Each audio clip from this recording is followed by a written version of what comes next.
London high society does not merely punish its outcasts, it consumes them. It strips the meat from their bones, drinks their reputation like fine wine, and tosses the remains into the gutter without ever dropping its polite, painted smile. They adore a scandal. But what happens when the scapegoat they choose refuses to beg? What happens when a woman is stripped of her name, thrown into the freezing rain with nothing but the clothes on her back, and decides that she doesn't need their world to survive? This is the story of a stolen diamond, a public execution of a woman's character, and a duke who tore an entire city apart for 3 years to find the truth. If you've ever been accused of something you didn't do, listen closely. The rain on the night of November 4th, 1819, was colder than the Thames. It lashed against the cobblestones of Mayfair, turning the streets into slick, black mirrors. Sylvia Ashdown stood on the front steps of the Kincade townhouse. The massive oak doors had just been slammed in her face. The sound of the heavy iron deadbolt sliding into place echoed in her chest like a gunshot. She wore a thin silk evening gown, the color of crushed violets. Within 30 seconds, the freezing rain had soaked entirely through the delicate fabric, plastering it to her skin. She had no cloak. She had no coin purse. She had no umbrella. Less than an hour ago, Sylvia had been the respected ward of the Dowager Duchess of Kincade. Now, she was a convicted thief. It had happened with terrifying, bloodless efficiency. The Dowager's legendary diamond collar had gone missing during the autumn gala. The music was halted. The guards were summoned. The doors were locked. And then Lady Clara, the Dowager's vindictive niece, had suggested they search the servants' quarters and, just to be thorough, the rooms of the dependents. Sylvia remembered the sickening crunch of her bedroom door being kicked open. She remembered the guard pulling the velvet box from beneath her mattress. She remembered the gasps of the aristocrats who had been drinking her tea and kissing her cheeks all evening. "A thief," the Dowager had hissed, her voice vibrating with venom. "I took a rat from the streets, and it bit me." Sylvia had not stolen the diamonds. She knew it. The people who planted it knew it. But in a room full of wolves, innocence is not a defense. It is merely an appetizer. Sylvia had looked across the crowded ballroom, her eyes searching desperately for one man. Sebastian, the Duke of Kincade.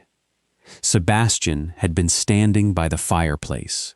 He was tall, formidable, a man who commanded entire political factions with a whisper. He loved her. He had told her so in the quiet shadows of the conservatory just the night before. But when the diamonds were pulled from her bed, when the entire room turned against her, Sebastian had hesitated. It was only a fraction of a second, a momentary flicker of doubt, a brief, human paralysis as his brain struggled to reconcile the woman he loved with the damning evidence in the guard's hands. But in that fraction of a second, Sylvia's heart snapped cleanly in two. She didn't wait for him to speak. She didn't scream her innocence. She looked at the man who had doubted her, lifted her chin, and walked out the front doors into the freezing storm. Now, standing in the rain, Sylvia did not weep. She wrapped her bare arms around her shivering torso, turned her back on the glowing windows of Mayfair, and walked into the dark. 3 years later, the wind off the coast of Cornwall tasted of salt, dead fish, and frost. The tavern known as the Black Anchor sat on a jagged cliff overlooking the churning gray sea. Inside, the air was thick with pipe smoke, the smell of stale ale, and the roar of fishermen hiding from the gale. Sylvia slammed a heavy wooden tray onto a scarred table. 3 tankards of ale sloshed over the rims. "Drink up, boys, before the foam freezes," she said. Her voice was no longer the soft, modulated tone of a Mayfair lady. It was rough, seasoned by the salt air and 3 years of relentless, agonizing labor. She was 24, but her hands looked like they belonged to a sailor. The knuckles were perpetually split from the cold, calloused from scrubbing wooden floors and gutting cod.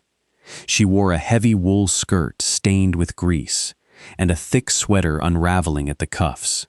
The delicate violet silk of her past was dead and buried. She had survived. The first month had nearly killed her. She had walked out of London, sleeping in barns, trading the pearl buttons of her ruined dress for a seat on a wagon heading west. She had taken a job at the Black Anchor because the tavern owner was blind in one eye and asked no questions about where a girl with perfect diction had come from. She had built a fortress around herself. She trusted no one. She expected nothing. She was safe in the harsh, unforgiving anonymity of the coast. But while Sylvia was hardening into iron by the sea, Sebastian was tearing London down to the bedrock. The Duke of Kincade had not moved on. The hesitation that had cost him Sylvia had become a poison in his blood. By the time he had broken through the crowd that night, by the time he had ordered his guards to stop, the heavy oak doors had already closed. He had run out into the freezing rain, shouting her name into the empty streets, but the dark had swallowed her whole.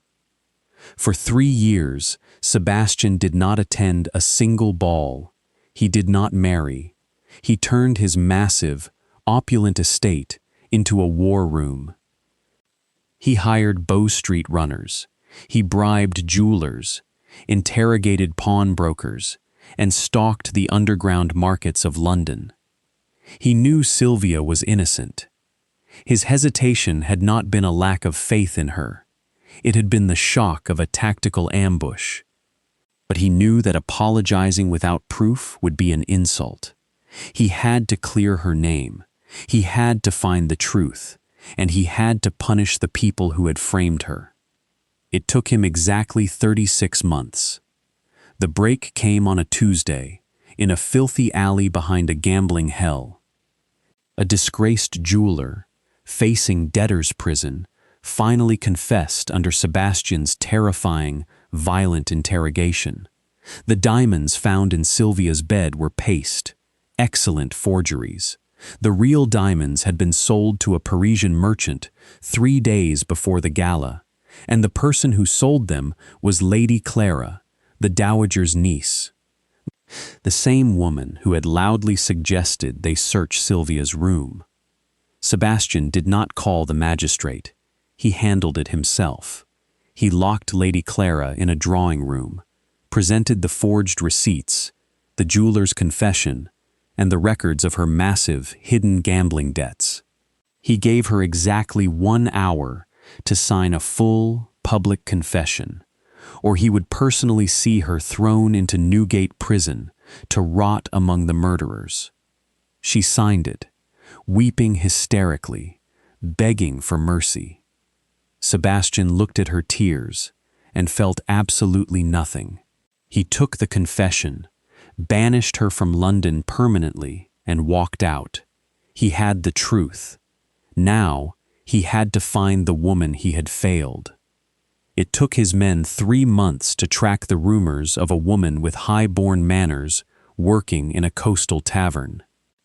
The storm outside the Black Anchor was violently rattling the thick glass windows when the heavy wooden door was kicked open.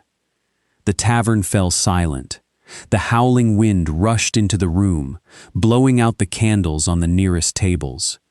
Sebastian stood in the doorway.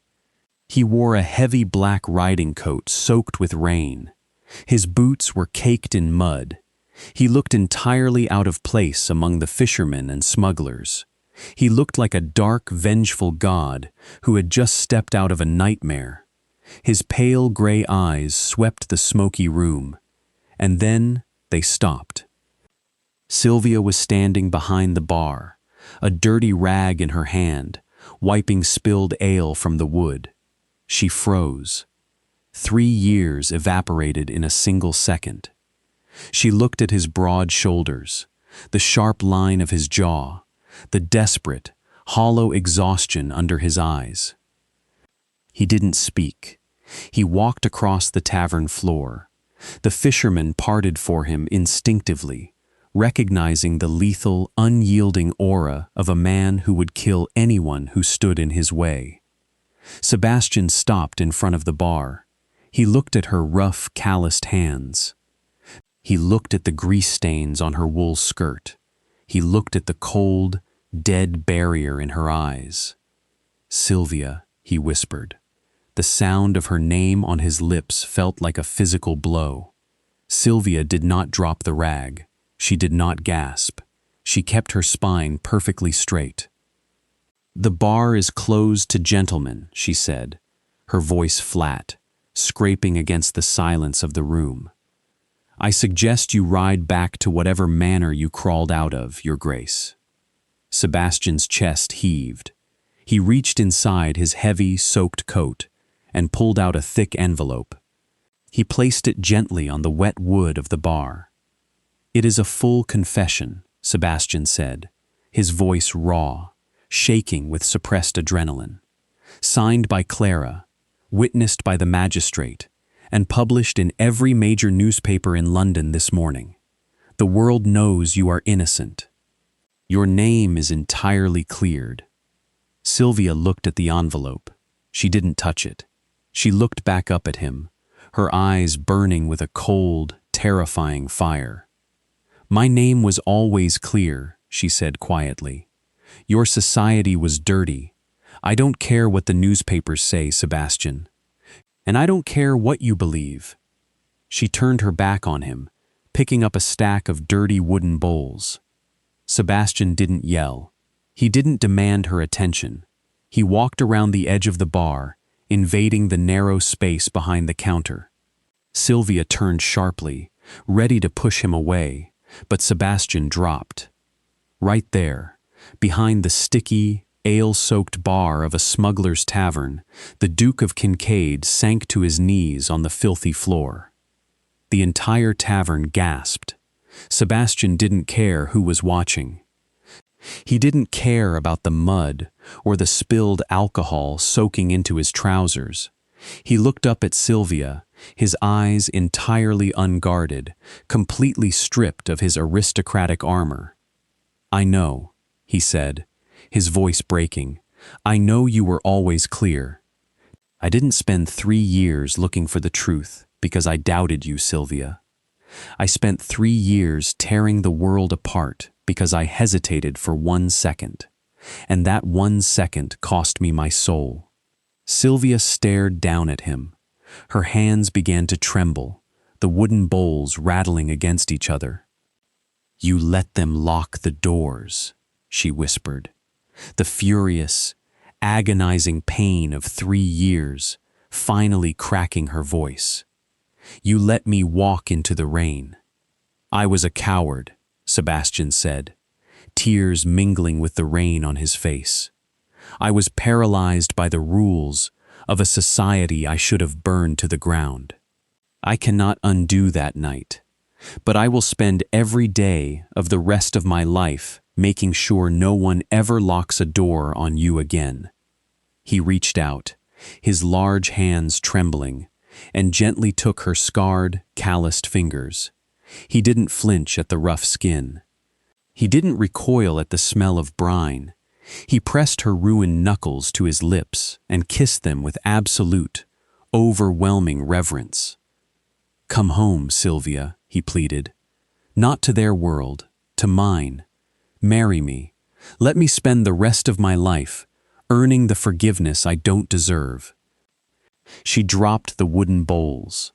They clattered loudly to the floor.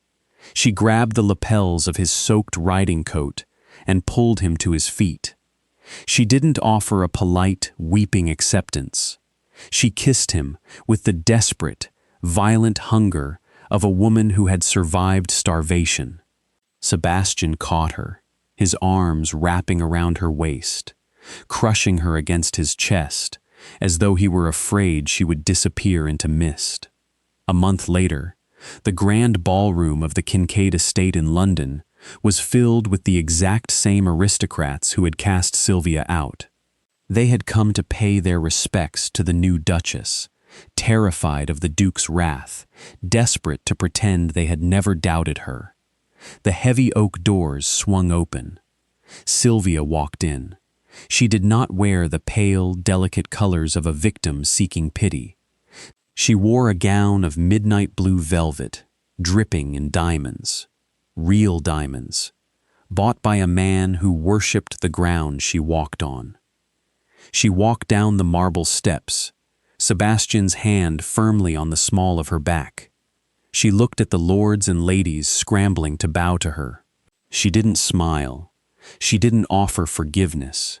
She walked through them with the cold, unbreakable spine of a woman who had survived the mud and knew exactly how small they truly were.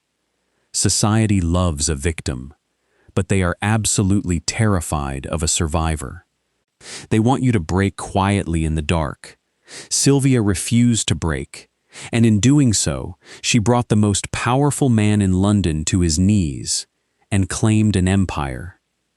The rain washes away the soft illusions, but the iron you forge in the cold lasts forever. If you've ever stopped begging for a seat at a table that didn't respect you, hit that like button. Share this story with someone who needs to remember their own resilience, and subscribe to our channel for more deep, emotional dramas. Your justice is coming.